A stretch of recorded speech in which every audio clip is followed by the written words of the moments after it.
नमस्कार दोस्तों, मैं आपका दोस्त प्रदीप त्रिवेदी। अपराधों, वारदातों की कहानियों में आज की हमारी कहानी थोड़ा सा पुरानी है। हिंदुस्तान की राजधानी दिल्ली और दिल्ली के 60 किलोमीटर दूर मुजफ्फरनगर और मेरठ के समीप का एक ज़िला है शामली। शामली की ये कहानी है। शामली पश्चिमी उत्तर प्रदेश की उस बेल्ट में आता है जहाँ पर कब कौन किसको क्यों मौत के घाट उतार दे, आदमी हमेशा शंका में ही रहता है। यह जुर्म की ऐसी कहानी है जिसको सुनने के बाद आप भी सोचने पर मजबूर हो जाएंगे। रिश्तों को कलंकित करती, अमर्यादित करती, शर्मसार करती इस घटनाक्रम की जो एक कहानी मैं आपके समक्ष सुनाने जा रहा हूँ, आपका रिश्तों पर से विश्वास पूर्णतया उठ जाएगा। 7 अप्रैल 2018 शामली जिले का ही एक नगर है दयानंद नगर। वहाँ पर गोलियों की ताबड़तोड़ आवाज़ होती है। 2 मोटरसाइकिल पर सवार युवक एक व्यक्ति को गोली मारकर चले जाते हैं। उसके बाद वहाँ पर जो लोग थे वो देखते हैं कि एक लाश पड़ी हुई है, क्योंकि कुछ लोगों ने देखा था लेकिन देखने के बाद इसको अनदेखा कर दिया था। लेकिन एक व्यक्ति जो था, जो वो वहाँ से गुजरता है, देखता है कि लाश पड़ी हुई है और उसको गोली मारी गई है, उससे बहुत ज़्यादा खून निकल रहा है। ऐसे में वो तुरंत 100 नंबर डायल करता है। जब वो 100 नंबर डायल करता है तो तुरंत शामली थाने की पुलिस घटना स्थल पर पहुंचती है। जो वहां के शामली के सीओ थे, क्षेत्राधिकारी, जिनको सीओ सिटी भी कहा जाता है, श्री अशोक कुमार सिंह, और शामली कोतवाल Avnish Gautam, senior sub inspector Rafi Parvez, inspector Satyanarayan Dahiya, महिला सब इंस्पेक्टर नीमा गौतम और अन्य सिपाही अपने दल बल के साथ पहुंचते हैं। लेकिन प्रथम दृष्टया जब वो लाश के समीप पहुंचते हैं तो वो मर चुके थे। ये उनको देखने के बाद ही पुष्टि हो जाती है। पता लगाया जाता है तो पता चलता है इनका नाम राकेश बरुआ है, जो यहीं से कुछ कदम की दूरी पर इनका घर है। घर वालों को सूचना दी जाती है। घर वाले भी तत्काल घटना स्थल पर पहुंचते हैं और गमगीन माहौल, रोने धोने का माहौल बन जाता है। अब पुलिस पता लगाती है कि इनका क्या बिजनेस था। तो कुछ लोग बताते हैं इनका बिजनेस बीसी का था। बीसी उधर कमेटी इसको बोलते हैं, पश्चिमी उत्तर प्रदेश में इसको कमेटी कहा जाता है। बीसी ये होता है कि 20 लोग, 10, 20 से अधिक या 20 से कम, वैसे तो 20 लोगों का ही एक समूह होता है जिसमें महीने में सभी लोग मिलकर पैसा डालते हैं, पैसा जमा करते हैं एक व्यक्ति के पास। फिर उसमें से हर महीने लॉटरी के माध्यम से पैसा निकाला जाता है और लॉटरी के माध्यम से जो पैसा निकलता है उसमें लॉटरी के माध्यम से जो पैसा निकलता है कभी कभी महीने या 2 महीने के आधार पर भी किसी को पैसा दिया जाता है। अब दुश्मनी बढ़ ही रही थी।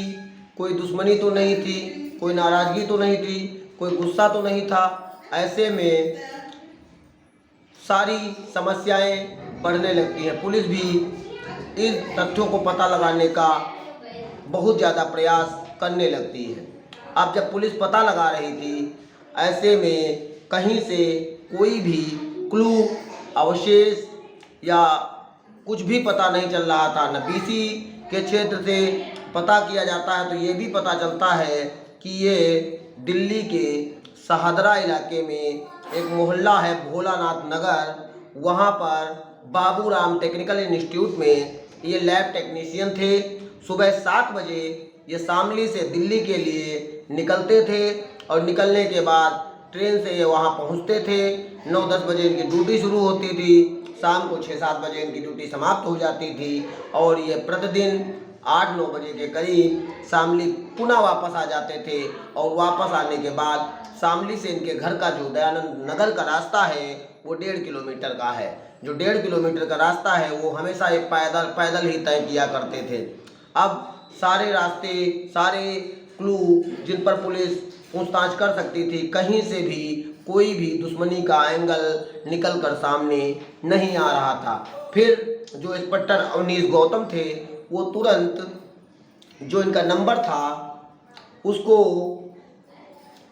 सर्विलांस पर लगाते हैं। इनके परिवार के लोगों का नंबर भी सर्विलांस पर लगाते हैं और जब सर्विलांस पर नंबर लगाया जाता है लेकिन तब तक कुछ भी हो नहीं पाता है। ऐसे में मामला बहुत संगीन था, बहुत ही ज़्यादा शामली ज़िले में फैला हुआ था। शामली का एक ज़िला है कैराना, जिसका नाम आप लोगों ने किसी न किसी उद्देश्य में सुना होगा।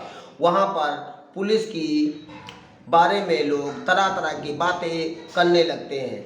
ऐसे में वहाँ के जो आईपीएस अधिकारी थे, वो जो इंस्पेक्टर थे अवनीश गौतम, उनको हटा दिया जाता है और 12 अप्रैल 2018 को 7 अप्रैल 2018 को घटना हुई थी और 12 अप्रैल 2018 को अवनीश गौतम को हटाकर उनकी जगह जितेंद्र सिंह कालरा को वहाँ का थाना अध्यक्ष नियुक्त किया जाता है।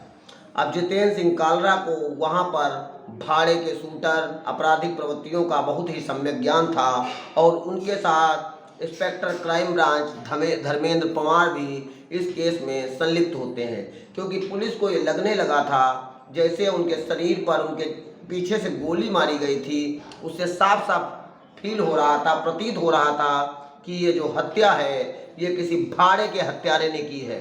भाड़े के हत्यारे ने पीछे से गोली मारकर हत्या की है। तो जो शामली स्टेशन था, शामली स्टेशन से जो इनका घर का तक का इलाका था, उसके सारे सीसीटीवी कैमरे चेक किए जाते हैं।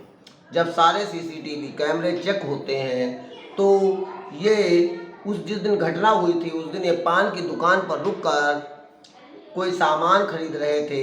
उसमें 2 मोटरसाइकिल से लड़के इनका पीछा करते हुए दिखाई पड़ते हैं। तो पुलिस वाले ये भी दिमाग लगाए थे कि घटना स्थल के 4-5-6 दिन पहले तक के भी वीडियो देखो कि अगर कोई रेकी कर रहा होगा या इन्फॉर्मेशन निकाल रहा होगा तो तुरंत पता हो जाएगा। वो 2 लड़के मोटरसाइकिल से संदिग्ध पाए जाते हैं। फिर उनकी पुलिस अपने स्तर से पहचान कराने का प्रयास करती है। तो पहचान होती है विशाल, जो पान वाला था, पान वाला बताता है कि ये लड़का तो राकेश बरुआ का ही लड़का है जिसका नाम विशाल है। अब पुलिस आश्चर्यचकित हो जाती है, अचंभित हो जाती है और पूछने लगती है कि विशाल को उठा कर लाती है। तो विशाल कहता है मैं तो दूध लेने गया था लेकिन वहाँ पर मुझे समीर मिल गया तो मैं उसकी मोटरसाइकिल पर बैठ गया। अब समीर को भी उठाकर थाने लाया जाता है। समीर से भी पूछा जाता है तो समीर भी पहले इधर उधर की बातें, घुमाने की बातें, मैं तो उधर वहाँ गया था, ये गया था, ऐसे बताने की प्रयास करता है।